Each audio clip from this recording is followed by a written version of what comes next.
Good morning and welcome to the Morning Scoop for Friday, September 4th. This is your daily Buckeye fix. I'm Tom Orr. There have been some ridiculous days over the span of the last month or so, but Thursday this week may have taken the cake after multiple sources told Buckeye Scoop that a vote was likely to happen either today or over the weekend to restart the fall 2020 Big Ten football season, something that Ohio State and Michigan players and coaches were also told and anticipating. Now that vote may or may not happen. Then a doctor from Penn State was quoted in a newspaper article that exploded all over Twitter, saying that 30 to 35% of Big Ten athletes have been discovered to have heart conditions related to COVID. And then later in the day, it turned out that he was actually just remembering some preliminary data, which he was told verbally by a colleague, which turned out to be completely wrong.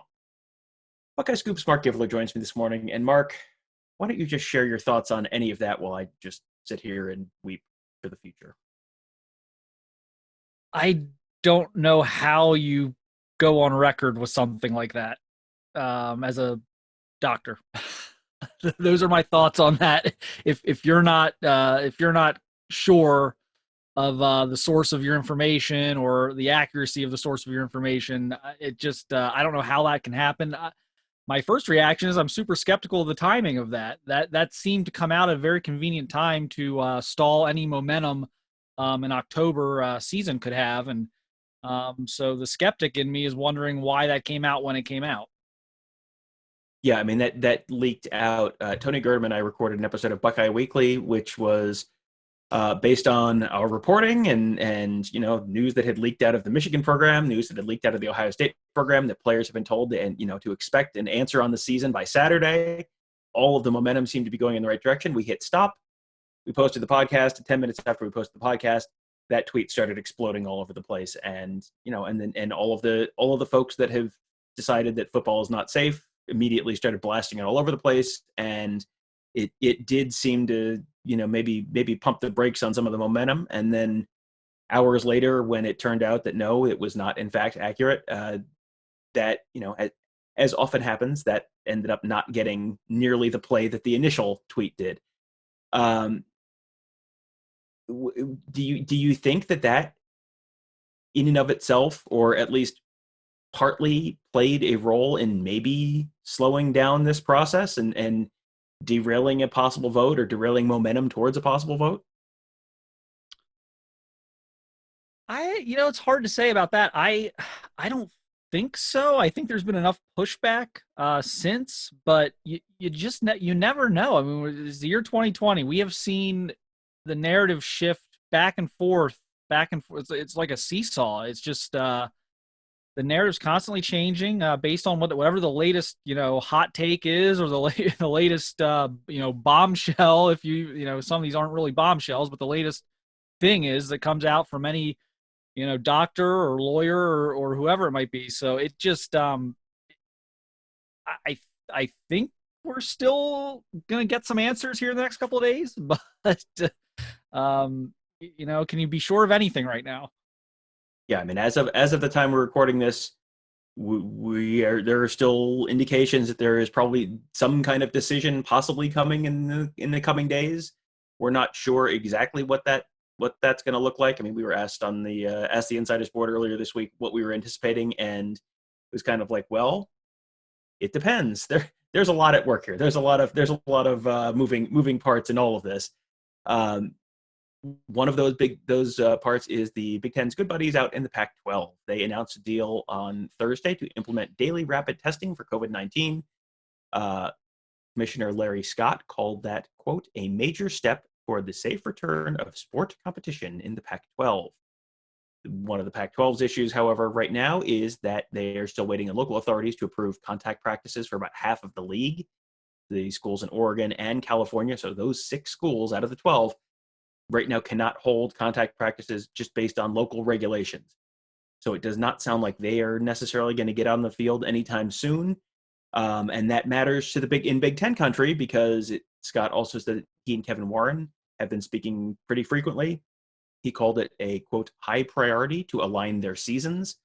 So if so, Marc, that sounds like maybe more of a Thanksgiving kickoff timetable maybe for the Big Ten. I mean, maybe January. I mean, it if they're waiting on California and Oregon to move on practices and they're going to try and line their seasons up, that sounds like October 10th may not happen then for the Big Ten.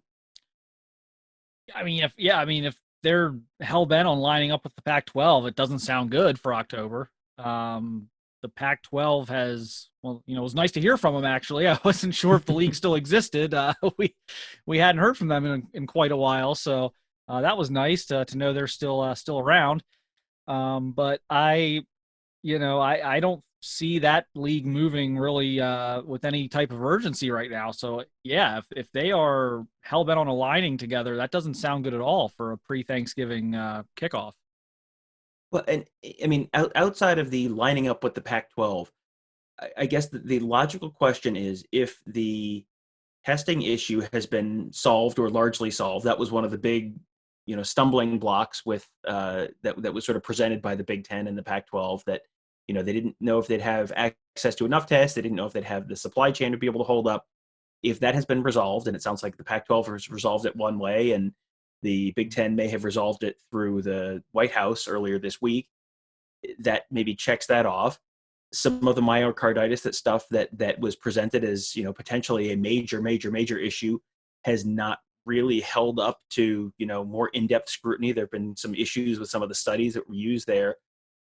I mean, I was trying to think last night, just what at this point is the argument against having a season on October 10th? The SEC is apparently plowing forward with a season that starts September 26th.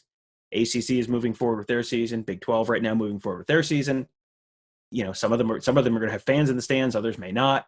But what is the argument at this point against starting on October 10th? It seems like a lot of the stated issues have been addressed. So what do you see right now as potentially the hang up with the university presence that they would not be willing to move forward and start on October 10th? Pride and ego.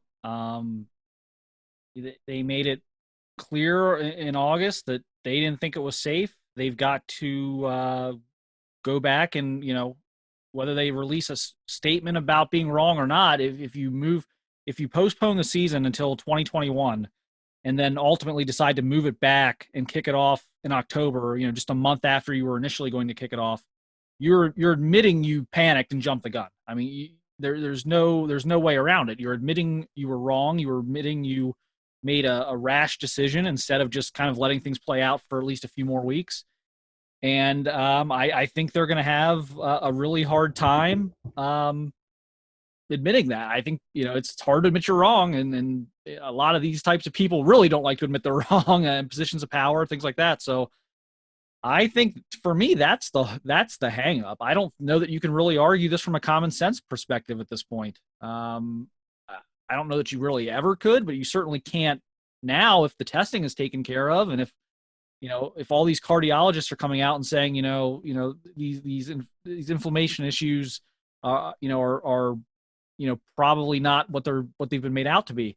So, I mean, I think they've eliminated all of the common sense issues at this point, and now it's just a matter of can you look these millions of people and these coaches and players in the eye and be like, yeah, we screwed up. Sorry, let's get this thing going. I think that's going to be easier. I think it's easier said than done.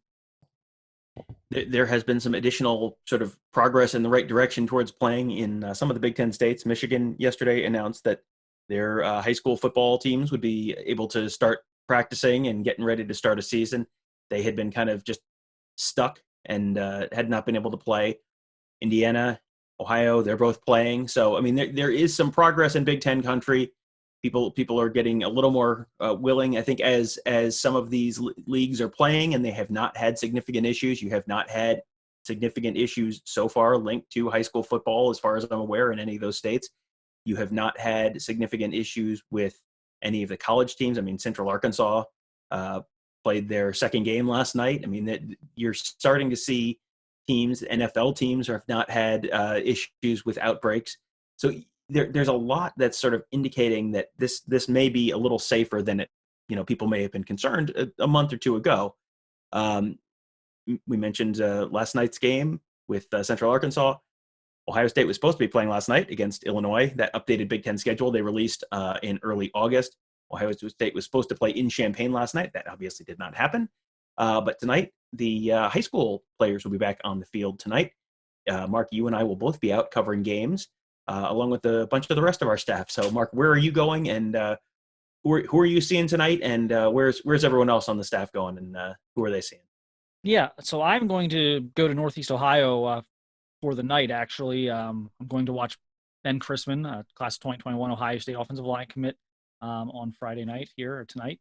And then 2 games on Saturday. Lakewood St. Edward hosts Hoban on Saturday night. That's just kind of a general, a lot of talent on the field, see what those two schools have type of game. And then going to watch Kirtland and Shaker Heights on Saturday afternoon. Kirtland's got a kid named Gage Sullivan, a 2022 wide receiver who was actually MVP of the state championship game as a sophomore last year. He's an interesting guy. Just kind of learn more about him. I was really impressed in the state title game. Going to get another look at him while I'm up there. I believe Bill Green will be joining me at the St. Ed's game. I believe he's also going to go see Michael Hall on tonight at Streetsboro. And Tony is going to see Gahanna and Westland. Gahanna's got a 2023 linebacker by the name of Jaden Yates, who is going to be a pretty good player down the road, and we're going to get our first look at him as well. So I know, Tom, you're gonna be out there tonight. So Yes, yeah, I'm going. I'll be in Newark for Pickerington Central and Newark. Get my first look at Sonny Styles, who is 2023. I mean, I'll let you talk up Sonny Styles because you have seen Sonny Styles in person before. But in my conversations with you, this sounds like a plant your flag on this one early, because this is going to be, I saw him way back when, kind of one of those stories. Yeah, he people were talking last year. He missed his freshman year due to injury. He broke a bone in his leg playing basketball really right before football season last year, or he was actually going to probably start. They had told me they had penciled him in somewhere in their defense to start, and they won a state championship last year. So starting on a Division I state championship team as a freshman, not too common. So they rave about him there. His maturity, obviously the physical talent is off the charts, but the maturity as well. I had several people tell me he was the best freshman they've had come through their program. And they got a couple guys in the NFL right now. They've sent guys all over college football the last decade or so. So, I mean, it's an unbelievable program. So to say something like that, I mean, it's significant. Then I watched him play basketball. He was a varsity basketball starter as well as a freshman. And he's jumping center, flying to the hoop in a big, national event type thing. And he plays above the rim in basketball. He's a lockdown defender. He can, he's aggressive. He's the total package. I mean, he is the next Jack Sawyer, Zach Harrison, 5-star national recruit out of Central Ohio. I mean, he just is. And it's going to be fun to see where he grows. I think he's probably an outside linebacker, but he could even be a Von Miller type of rush end. Just kind of depends where his body goes. But, yeah, I mean, I if you like high school football, you like the recruiting thing, this is a guy you're going to want to pay attention to the next few years. He is the son of former Ohio State linebacker Lorenzo Styles. His older brother, Lorenzo Styles Jr., is a 2021 wide receiver. He is headed for Notre Dame. So also get to see Lorenzo Jr. tonight. So we'll have complete coverage of all of those games, all of those players coming up in the next over the weekend and through the next week at BuckeyeScoop.com. We have had a lot of stuff to write about and talk about and podcast about and shoot videos about. It has been quite a summer of content, and that seems like it is not letting up anytime soon. So you can find all of that at BuckeyeScoop.com. We have a bunch of additional great stuff in our members section. And Marc, we also have a contest coming up on Sunday. You wanna let everyone know about that? We talked about that with Nevada yesterday, but let people know if they did not hear that. Yes, Sunday evening, 8:00 Eastern. The links are on Twitter. They're on our message board. We'll have them up on the front page as well. We're going to have a free trivia contest. You don't have to be a site member for Sunday's contest. You just go to the link that we'll share on our Twitter account at Buckeye Scoop. $100 to the winner. I believe our sponsor is LJ's Card Shop. LJ'sCardShop.com for anyone who collects. Is throwing in a Dwayne Haskins signed rookie card, I believe. So a lot of, free to enter, nothing to lose. Should be a good time. We have several hundred people signed up for it already. So hopefully we get some more people signed up. It should be fun. It It's not going to be burdensome. It's going to be should be about a 15-minute thing. It's not you're not going to be there all night. So just hop online. You can get on mobile, you get on your tablet. So just hop on at 8 p.m. and hopefully we'll see you there on Sunday. Yeah, I went through one of the trial runs of this software. It is a lot of fun, very easy to use. And yeah, I just did it. I did it on my phone, and yeah, 15 minutes and you're done. So definitely worth checking out. You can just follow Buckeye Scoop on Twitter at Buckeye Scoop. You can find the link there. I'll whenever we tweet that out, I will make a point to retweet that on my account as well. And make sure you check out all of our great podcasts. Just search for Buckeye Scoop on Apple Podcasts, Google Podcasts, SoundCloud, any podcast app of choice that you'd like. We are more than likely there. Just search Buckeye Scoop. That'll give you all of our great shows. Make sure you leave us a 5-star rating and review, and hit that subscribe button while you're there. And that should do it for today. Thank you guys for listening. Have a great weekend. We will talk to you Monday.